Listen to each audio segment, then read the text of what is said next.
नमस्कार दोस्तों, मैं हूं जितेंद्र दीक्षित। दोस्तों, हम सभी जानते हैं कि भारतीय राजनीति में कोई कभी किसी का परमानेंट दोस्त या दुश्मन नहीं होता। आज कोई राजनेता किसी का दोस्त है तो कल दुश्मन हो सकता है, परसों फिर दोस्त हो सकता है। इसकी कई मिसालें हमने देखी हैं।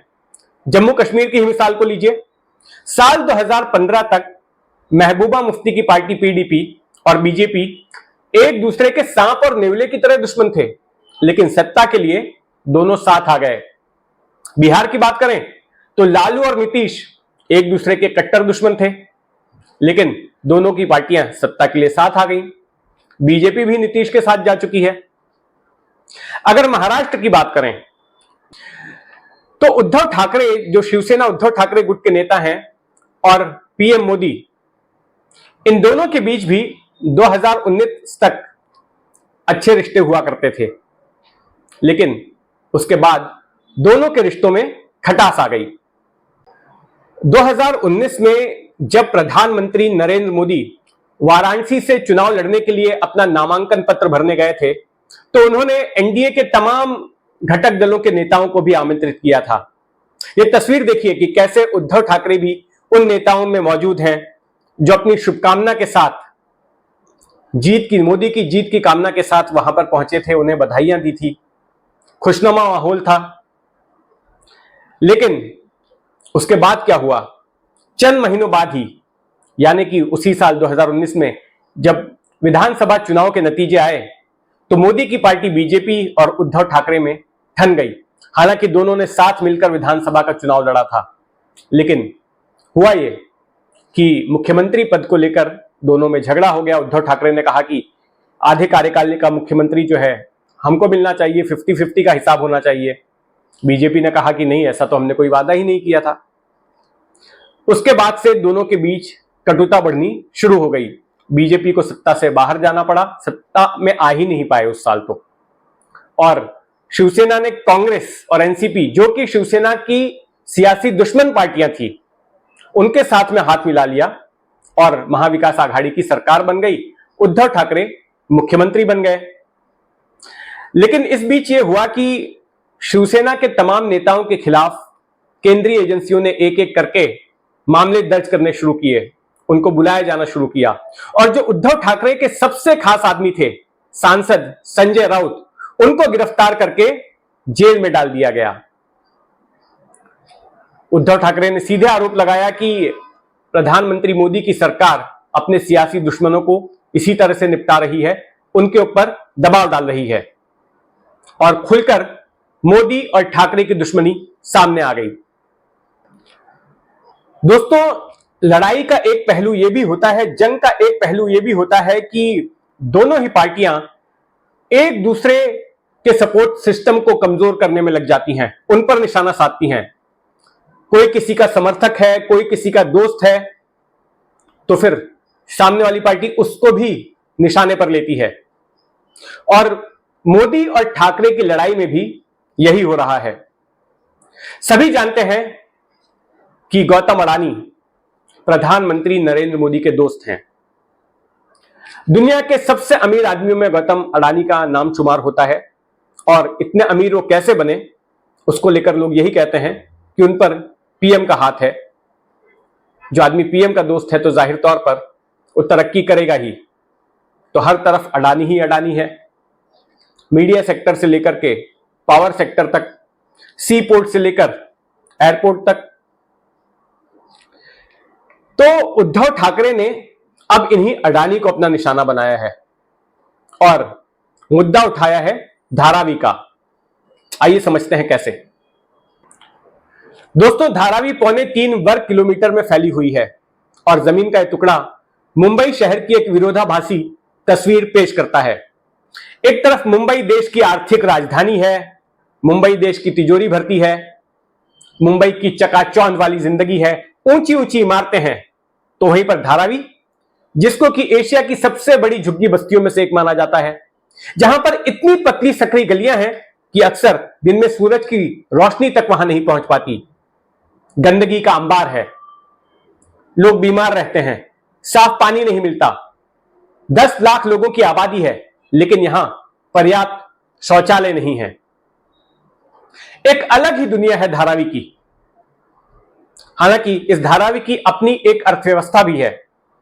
यहां पर बड़े पैमाने पर टैनरीज हैं, यहां पर चर्म उद्योग है, यहां के बनाए गए लेदर प्रोडक्ट्स दुनिया भर में निर्यात किए जाते हैं। यहां पर रिसाइकलिंग इंडस्ट्री है, कबाड़ यहां पर आता है और उसको रिसाइकल करके बेचा जाता है। यहां पर फूड इंडस्ट्री है।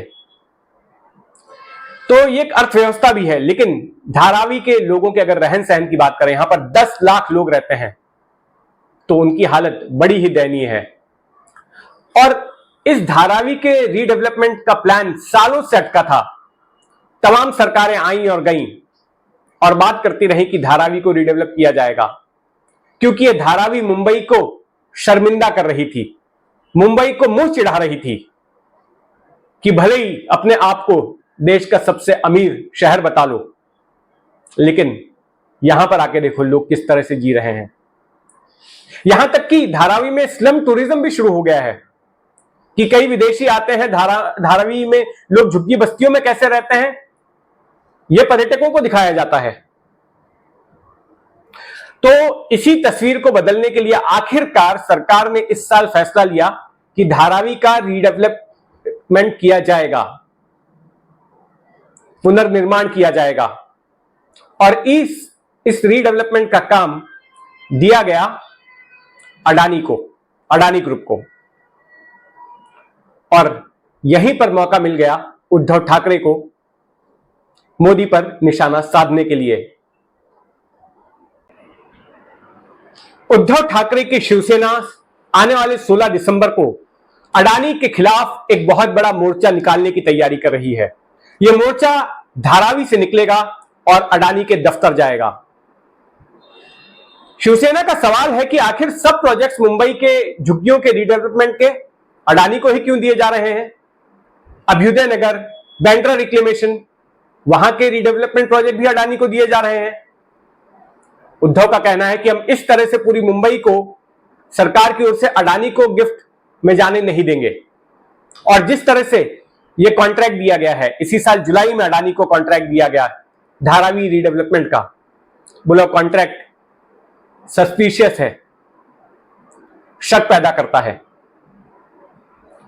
उद्धव का कहना है कि रीडेवलपमेंट के तहत जितनी जगह दी जानी चाहिए वहां पर जो झुग्गी बस्तियों में रह रहे लोग हैं, उतनी पर्याप्त जगह उनको नहीं मिल रही है। उद्धव ठाकरे का कहना है कि 80 से 90 हजार झुग्गी बस्ती में रहने वाले ऐसे लोग हैं जिनको कि इनएलिजिबल घोषित कर दिया गया है, जिनको कि कुछ नहीं मिलेगा, जो अयोग्य घोषित हो गए हैं। उनका दूसरा मुद्दा यह है कि रीडेवलपमेंट के तहत जो घर दिए जा रहे हैं वो 350 स्क्वायर फीट के घर दिए जाएंगे। उद्धव का कहना है कि नहीं, 400 से लेकर 500 स्क्वायर फीट के घर दिए जाने चाहिए। यह बात कही है उनकी ओर से। तो इन तमाम मुद्दों को लेकर उद्धव ठाकरे अब अडानी को घेर रहे हैं। अब 16 तारीख को मोर्चे की बात तो हुई है, लेकिन उसके पहले अगर अडानी की ओर से उद्धव ठाकरे से कोई मेल मुलाकात हो जाती है, कोई बात हो जाती है, तो ये मोर्चा टल भी सकता है। जैसे मैंने कहा ना आपको कि राजनीति में कोई किसी का परमानेंट दोस्त या दुश्मन नहीं होता, तो वो भी हो सकता है। दूसरी तरफ बीजेपी ने उद्धव ठाकरे के इस ऐलान पर प्रतिक्रिया दी है और बीजेपी का कहना है कि उद्धव ठाकरे सिर्फ ड्रामा कर रहे हैं, स्टंट कर रहे हैं और लोगों के बीच में भ्रम फैला रहे हैं कि वो धारावी के प्रोजेक्ट का विरोध करते हैं। बीजेपी के मुताबिक जब उद्धव ठाकरे मुख्यमंत्री थे तब भी अडानी ग्रुप की ओर से प्रेजेंटेशन दिया गया था रीडेवलपमेंट के लिए। और दूसरी तरफ यह भी कहना है बीजेपी का कि देखिए, इस मामले में देरी इसलिए हो रही थी क्योंकि जिस जगह पर पुनर्वसन करना है वो उस जगह का एक बड़ा हिस्सा रेलवे के अंतर्गत आ रहा था, रेलवे से जमीन नहीं मिल रही थी। लेकिन प्रधानमंत्री नरेंद्र मोदी के हस्तक्षेप के बाद अब रेलवे से वो जगह मिल रही है और इसलिए धारावी के रीडेवलपमेंट का प्लान क्लियर हो गया है और उस पर अब अमल किया जाना है। तो खैर, महाराष्ट्र में सियासी हलचल जो कुछ भी होती है, हमारी उस पर नजर बनी रहेगी और आप भी अपनी नजर बनाए रखें जितेंद्र दीक्षित स्टोरीज पर। इस पूरी खबर पर आपकी क्या राय है कमेंट बॉक्स में जरूर लिखें, और अब तक आपने अगर इस चैनल को सब्सक्राइब नहीं किया है तो सब्सक्राइब कर लें। जय हिंद।